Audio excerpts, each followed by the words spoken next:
शराब घोटाले मामले में आपके मुखिया अरविंद केजरीवाल पर गिरफ्तारी की तलवार लटक रही है। ऐसी स्थिति में प्रमुख नेताओं के जेल जाने से पार्टी में बिखराव की संभावना तेज हो गई है। अब ईडी की ओर से भेजे गए ताजा समन से बचने के लिए केजरीवाल विपश्यना चले गए। दिल्ली की शराब घोटाले में पूछताछ के लिए प्रवर्तन निर्देशालय ने दिल्ली के मुख्यमंत्री और आम आदमी पार्टी के संयोजक अरविंद केजरीवाल को तीसरी बार समन भेजकर 3 जनवरी 2024 को अपने दफ्तर में पेश होने को कहा है। पहले दोनों बार के बुलावे पर केजरीवाल ईडी के दफ्तर नहीं गए। पहली बार नवंबर के बुलावे को 5 राज्यों में चुनाव प्रचार की व्यस्तता का कारण बताया गया था। दरअसल 21 दिसंबर के बुलावे को हर साल की तरह इस साल भी 10 दिन के लिए विपश्यना पर जाने के लिए पहले से तय कार्यक्रम में जाना बताकर टाल दिया गया। वो 22 दिसंबर को विपश्यना के लिए चले गए। दूसरे ही दिन ईडी ने 3 जनवरी 2024 के लिए तीसरा समन भेज दिया। पहले की तरह आपके नेता इसे राजनीति से जोड़ रहे हैं, लेकिन जो नेता उप मुख्यमंत्री मनीष सिसोदिया या राज्यसभा सदस्य संजय सिंह और दूसरे मामले में गिरफ्तार किए गए दूसरे मंत्री सत्येंद्र जैन आदि के मामले में एक तरह से साबित कर दिया गया है कि कोई भी केवल राजनीतिक कारणों से गिरफ्तार नहीं किया गया है। सिसोदिया के बाद संजय सिंह के लिए विशेष न्यायाधीश M.K. नागपाल ने कहा कि उन पर प्रत्यक्ष या परोक्ष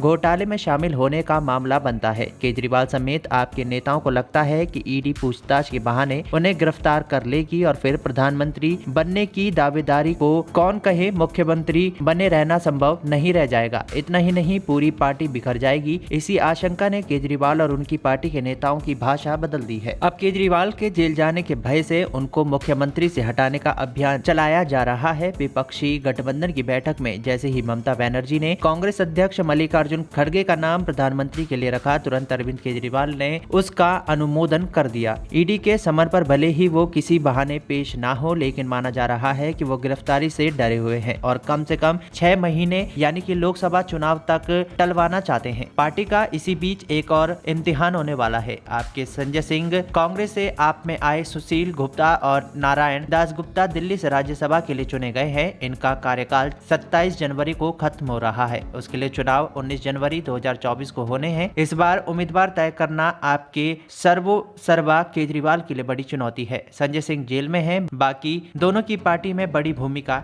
नहीं रही है। दरअसल दिल्ली और पंजाब में आपने कांग्रेस को शीर्ष से शून्य पर ला दिया है। बावजूद राजनीतिक समीकरणों के चलते कांग्रेस से ज्यादा भाजपा आपके खिलाफ मुखर है। 3 दिसंबर को जिन राज्यों की विधानसभाओं के चुनाव नतीजे घोषित हुए, उनमें से हिंदी भाषी तीनों राज्यों मध्य प्रदेश, राजस्थान और छत्तीसगढ़ में आप पूरी तरह से चुनाव हार गई। तमाम पूर्वानुमान को झुटलाते हुए भाजपा ने न केवल भारी बहुमत से मध्य प्रदेश का चुनाव जीता, बल्कि राजस्थान और छत्तीसगढ़ पर भी जीत कर एक तरफा से नया इतिहास रच दिया। ये दोनों राज्यों में कांग्रेस की सरकार थी। आपको इन राज्यों में कोई सीट मिलनी तो दूर की बात रही, 1% से भी कम का वोट मिला। दिल्ली सरकार की नई आबकारी नीति के चलते हुए ही आर्थिक घोटालों की उप राज्यपाल द्वारा 22 जुलाई 2022 को सीबीआई जांच के आदेश दिए गए। उसके आधार पर सीबीआई ने जांच शुरू की और छापेमारी की। आप में नंबर 2 माने जाने वाले मनीष सिसोदिया की गिरफ्तारी ने आप पर संकट बढ़ा दिया। इस घोटाले की जांच शुरू होने के करीब 1.5 साल बाद आपके एक और बड़े नेता संजय सिंह की गिरफ्तारी ने आपकी परेशानियां बढ़ा दी। हर जांच की दिशा मुख्यमंत्री अरविंद केजरीवाल की तरफ इशारा कर रही है। अगर केजरीवाल की गिरफ्तारी हुई तो आपके बिखरने का खतरा है। आप ना तो भाजपा माकपा जैसी कार्यकर्ता आधारित पार्टी है और ना ही समाजवादी पार्टी,